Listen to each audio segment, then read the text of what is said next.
Hello lovely people, welcome back to the farm of Freewarden. I'm going to turn around here in a second and show you what's right behind the camera. I've got a little bit of a surprise for you. It was a surprise to me. Didn't really plan on doing this yesterday, but it just worked out. We've been looking for some additional cages or a hutch for our rabbits as our rabbit colony grows, and everything that I've been finding has been turning into a dead end until yesterday. I noticed that just a few days ago somebody posted their entire rabbit operation. It's a small operation, but they had a hutch, they had some extra caging, they had a rabbit tractor, something that we didn't get a chance to build this year, and it doesn't look like too bad of a design either. I might copy some things and adapt them if we build a rabbit tractor next year. And I really like the wheel design on the back. It's a homemade collapsible wheel, so it actually pivots up away from the ground to lower the tractor right down to the ground. Here we go. I had to actually rent a 6x12 U-Haul trailer, and everything just barely fit in there the way that it had to be turned on its side and everything. We did get it in there without having to stack it. I don't think stacking it we would have been able to get it all in there, but let's take a quick look here. You'll get a better look once we pull it out. Here is the rabbit tractor. Here is the rabbit hutch turned on its side. We've got the legs and the frame up in here as well, and then nesting boxes, waterers. We've got little feeders down here, a little bit of feed left. There are nine offspring down in here yet. They're doing good down there. They look like they're kind of sleepy. I've had this open all night. It didn't get too cold or anything out here last night, so I've had it open all night to keep some airflow in there. And then right behind me, we just kind of went over these guys. We've got 3 of their tried and tested breeding stock. So we have a Californian, we've got 2 New Zealand white does, and we've got a New Zealand white buck. And they're nice large rabbits. These guys, they're all about 2 years old, so they've got, I don't know, another year or so of breeding in them. This one right here kind of reminds me of Big Mama. Big Mama was a doe that we had when I was growing up. She was a big old gal, and she had big old litters. So we'll see if the Californian is anything like the Big Mama that I knew, but she's definitely the largest of the 3 does. Oh my goodness. I don't know if you can see. He's got a claw on his foot there. That is a huge claw. A couple of them. Boy, they need to be trimmed, I think. So this was barely planned out. Really, it wasn't planned out at all. So I also don't have a clue how I'm going to get it out of here as of yet. Well, I got a clue. So one of 2 options. I'll either have somebody come over here and help me get these out, or I'm going to have to see if I can drag them out with the tractor or something else. This is a beast. It is heavy. One way or the other, we're going to get this out today, either with help or with the tractor, or we'll figure something else out. So I have been feeling much better now. I still get winded with some things, but for the most part, I'm doing pretty good. So I am coming out here to the pasture. I'm gonna let the chickens out, and I'm gonna give them some food. Yeah, no, slowly getting better, but yeah, I can now walk out to the pasture without feeling like I need to sit down and rest. So I'm doing much better. So thank you to everyone who was praying or had us in your thoughts. Really appreciate that. Dogs. Let's see if I can get to the chickens without the cows coming at me. Last night when I came out here, they started prancing. As soon as they saw me, they started prancing up to me thinking I was here to feed them or something.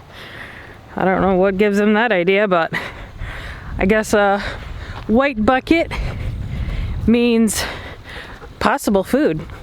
But they have started getting very friendly. They, the black one for sure, has let me pet him a couple of times. And not the cream one yet, but the cream one did lick Delaney's hand the other day. So, which she was weirded out by because, you know, cows' tongues are rough. And she was just like, it kind of hurt.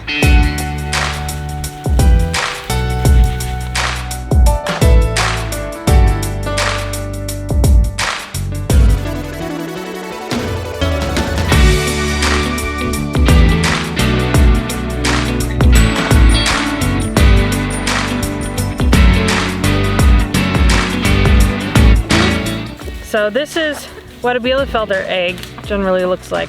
This is very different in color, so I'm thinking it's a Dominique. So that would be great if they started laying. Whew, I'm tired, but it's good. Gotta build that stamina back up.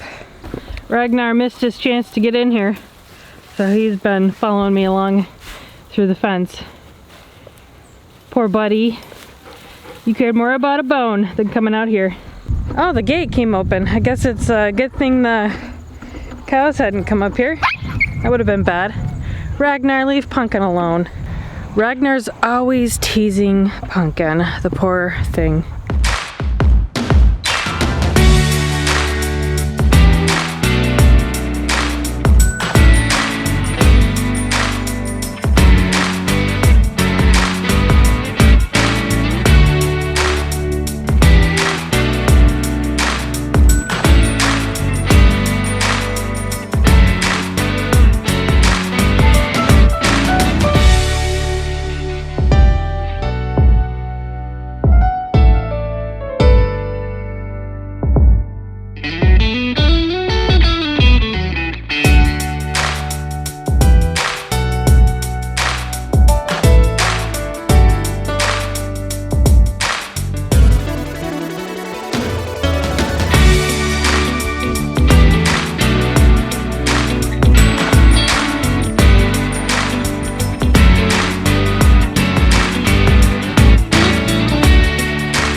Alright, so we got these rabbits, some food and water.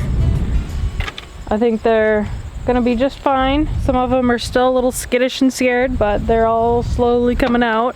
So yeah, it'll be interesting. I don't know what we'll do with these guys. So the ones in this tractor here, they are either butcher ready, or we can pick out some more breeders. I'm not sure. Mr. Free Warden and I will have to talk about it. But we are going to quarantine all of the rabbits that we just got. So we're not going to let them anywhere near our rabbits for at least 2 weeks. Just to make sure that anything they may have had before they came here is flushed through, and so that there isn't any problems if we get them set up next to each other, which we will. They'll all be close and stuff like that, but we want to give it 2 weeks. Whenever you introduce a new animal onto your property, you want to quarantine them for 2 weeks at the very least. In case they have anything, you don't want that spreading to the other animals. So Mr. Free Warden had to leave. He was gonna go help his friend who came and helped us unload all that rabbit stuff. So I'll take your own and kind of give you a few updates on stuff. We did move the sheep a couple of days ago, and look at how tall these weeds are, and like look at what they've been doing. I mean, nothing but stalks now. So if you have a weed problem, sheep. So these are who are left from the Great Butchering. So we got Clyde and Bonnie and the ducks.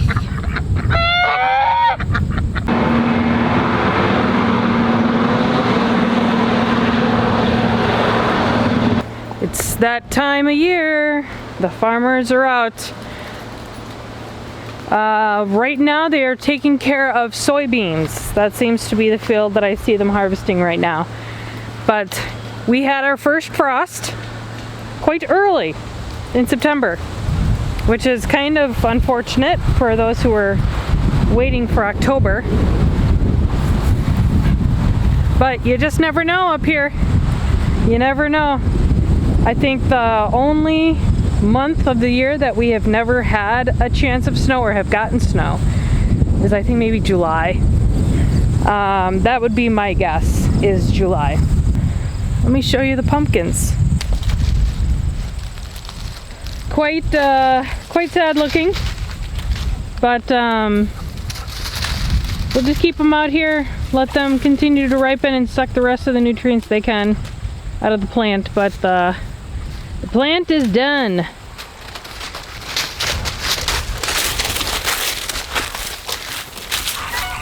My cayennes seem to be still doing okay. The plant is dead, but there are some. I picked all the red ones off before it froze. Or no, it was the day after it froze. I came out and picked all the red ones that were already out here. But we've still got some more coloring, so we'll just keep them out here and let them finish it up. So these guys are doing well. The babies have hit 8 weeks. The recommended date for butchering for these guys is 12 weeks. I imagine it's the same with all meat rabbits, but yeah, so they got a couple more weeks, but we did weigh them. And I would say about average they weigh just over 3 pounds, and they're getting stuffed in here, so hopefully the 2 weeks passes very quickly, and then we can put them in with the other rabbits. Or if that's a bad idea, then if we decide to butcher those rabbits, we'll get them butchered and then we can put these guys in that tractor. But they need more room. We're working on it. But Bullet is doing just fine. Bo has had 2 weeks now of being weaned from her babies, and I have been trying to get her bred again, but she was not cooperating yesterday, and instead I got some battle scars for my efforts. So if you're ever messing with rabbits, be careful. So I've got some scratching here all over my arm, over here, that I don't know if she kicked me or something, but there's some discoloring as if I got bruised. So either wear massive gloves that go up here if you're messing with rabbits, or just don't lose hold of them, which is what I did. She tried to get away from me. I lost hold of her, so I grabbed her knowing I was making myself vulnerable to her claws, but it was either that or let her run, and I'm not chasing her down. So I sacrificed the arms, but we still have her.